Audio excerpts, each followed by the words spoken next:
રાજકોટ જિલ્લાના Upleta police station ખાતે કાયદો અને વ્યવસ્થાની સમીક્ષા કરવાના હેતુથી ધોરાજી વિભાગના મદદનીશ પોલીસ અધિક્ષક આઈપીએસ સિમરન ભારદ્વાજની અધ્યક્ષતામાં લોક દરબારનું આયોજન કરવામાં આવ્યું હતું।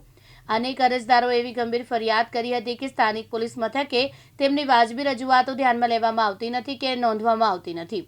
ખાસ કરીને અકસ્માતનો ભોગ બનેલા એક પરિવારના સભ્યોએ રજૂઆત કરતા સમયે રડતા પોતાની વ્યથા ઠાલવી હતી। તેમણે જણાવ્યું હતું કે અકસ્માતમાં સ્વજન ગુમાવવા છતાં પોલીસ ફરિયાદ દાખલ કરવામાં ઠાગાઠૈયા કરી રહી છે।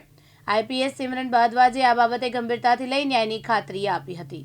આજરોજ એસડીપીઓ ધોરાજી કચેરીથી ઉપલેટા પોલીસ સ્ટેશનના વાર્ષિક ઇન્સ્પેક્શન લીધે ઉપલેટા પોલીસ સ્ટેશનમાં એક લોક દરબાર રાખવામાં આવ્યો છે, જેમાં 17 જેટલા લોકોને આપણી હાજરી આપી છે અને એમાં જુદા જુદા પ્રશ્નો ઉપલેટા ટાઉનના અને ગામડાઓના ડિસ્કસ થયા છે, જેમાં પોલીસની સારી કામગીરી જે હતી આખા વર્ષની જેથી આપણે 52 જેટલા લોકો પરત આવ્યા છે।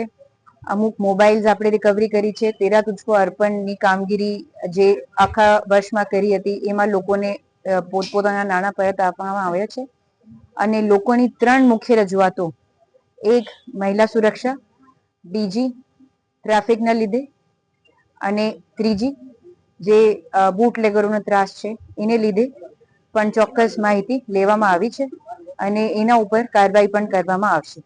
વિપુલ ધામેશા, દિવ્યાંગ ન્યૂઝ, ઉપલેટા, રાજકોટ।